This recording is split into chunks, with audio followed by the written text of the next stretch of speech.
All right, let's jump right into this explainer. Today, we are breaking down an absolute masterclass. It's a blueprint that does two things brilliantly at the exact same time. It fixes a senior golfer's drive, and, maybe even more impressively, it completely hacks human attention. We're going to look at a highly optimized script blueprint designed specifically for short-form content and see how it uses a mix of the 5W communication framework and modern sports science to literally hijack viewer retention. Just listen to this opening hook. If you're losing distance off the tee, stop trying to swing harder. You're fighting your own skeleton. I mean, wow, right? It doesn't do that whole, hey guys, welcome back thing. It just hits you. If you're scrolling, that is a massive pattern interrupt. It instantly shatters a common myth and totally validates the exact frustration that older golfers are feeling. You're hooked before you even take a breath because it speaks directly to your reality, nailing the who and why right out of the gate. And this is where we see the concept of the mobility trap. Drawing on data from the Titleist Performance Institute, the script sets up this brilliant us versus them dynamic. Think about it. If a senior tries to copy the super tight, coiled torso turn of some 20-year-old athlete on tour, their body literally locks up to protect the spine. It's a physiological fact. By naming this enemy right away, the viewer feels seen. Like, finally, someone gets why my body isn't cooperating on the tee box. So let's peel back the curtain on the underlying architecture here. We're going to uncover both the biomechanical secrets that fix this spine lock issue and the underlying communication framework, the who, what, when, where, and why, that makes this whole thing so sticky. Hitting a 70% plus retention rate is notoriously difficult, but this blueprint pulls it off by absolutely refusing to give your brain a chance to get bored. The true genius of this section is the concept of natural space. The instructor visibly relaxes from a super stiff setup into a comfortable one, and they make a huge promise, unlocking easy speed through two simple setup adjustments before the club even moves. The psychological trick here is sequential learning. They promise you the massive reward, but force you to stick around to find out what those two adjustments actually are. It's brilliant. You're promising the what, but making them wait for the how. And when we finally get the steps, look how beautifully simple they are. Step 1, flare the trail foot 20 to 30 degrees. Step 2, turn the chin slightly away from the target. That's it. No crazy physics to wade through yet. It's this immediate, incredibly low-effort reward that you can test right this second, even if you're just standing in your living room holding a TV remote. It turns a passive viewer into an active participant instantly.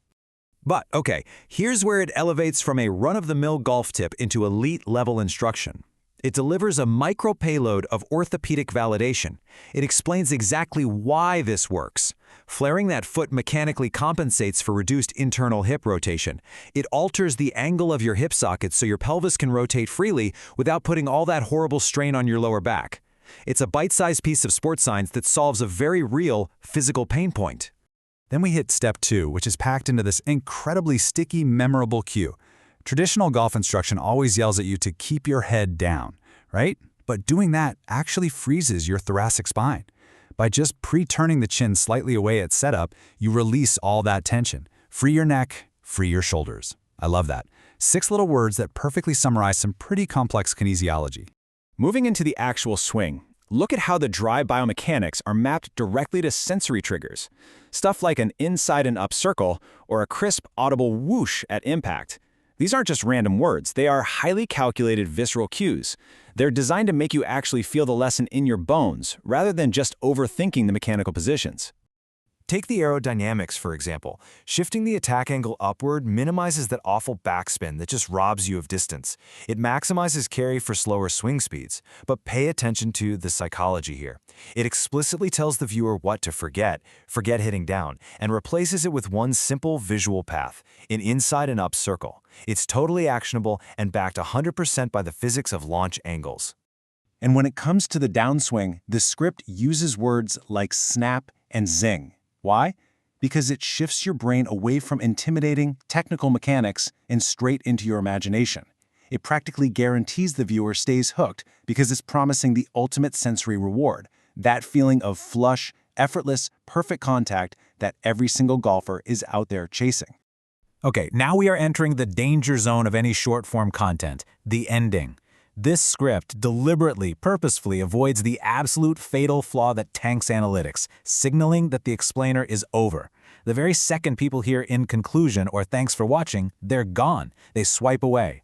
This blueprint engineers a totally seamless bypass right around that instinct. Instead of saying goodbye, it delivers this incredibly satisfying payoff. When you stop fighting a stiff setup, physics does the heavy lifting for you.